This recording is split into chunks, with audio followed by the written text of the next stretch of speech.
Une méditation tirée du livre Maranatha, le Seigneur vient d'Ellen White. Christ revient sur la terre.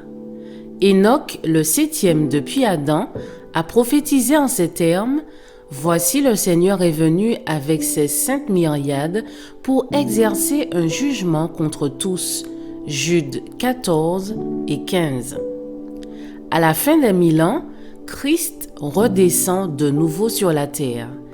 Il est accompagné de l'armée des rachetés et suivi d'un cortège d'anges. Tandis qu'il descend entouré d'une majesté terrifiante, il commande aux injustes morts de se relever pour recevoir leur condamnation. Ils sortent de la terre comme une puissante armée, aussi nombreux que le sable de la mer. Mais quel contraste entre eux et ceux qui s'étaient relevés à la première résurrection! Les justes étaient revêtus d'une jeunesse et d'une beauté éternelle. Les méchants portent les traces de la maladie et de la mort.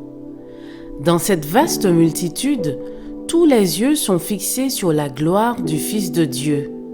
D'une même voix, la multitude des méchants s'écrie: « Béni soit celui qui vient au nom du Seigneur ». Ce n'est pas par l'amour qu'ils ont pour Jésus qui leur fait pousser cette exclamation. C'est la force de la vérité qui fait involontairement sortir ces paroles de leur bouche. Les méchants ressortent de leur tombe tels qu'ils y descendirent, avec la même haine pour Christ et le même esprit de rébellion. Il n'est pas question de nouveaux temps d'épreuve au cours duquel ils puissent réparer les manquements de leur vie passée. L'expérience serait inutile. Toute une vie de transgression n'a pas attendri leur cœur. Si une seconde occasion leur était accordée, ils l'emploieraient comme la première à négliger ce que Dieu demande de l'homme et à fomenter la rébellion contre lui. Christ descend sur le mont des Oliviers, d'où, après sa résurrection, il était monté au ciel et où les anges avaient répété la promesse de son retour.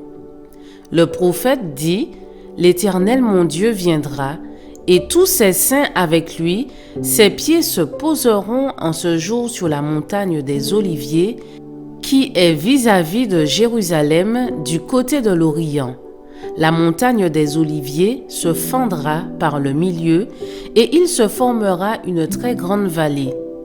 L'Éternel sera le roi de toute la terre en ce jour-là. L'Éternel sera le seul éternel. » Zacharie 14, versets 5, 4 et 9.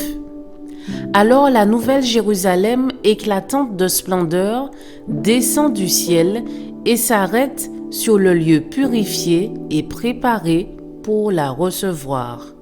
Puis, Christ, accompagné de son peuple et de ses anges, entre dans la sainte cité. Je vous souhaite une excellente journée. Que Dieu vous bénisse.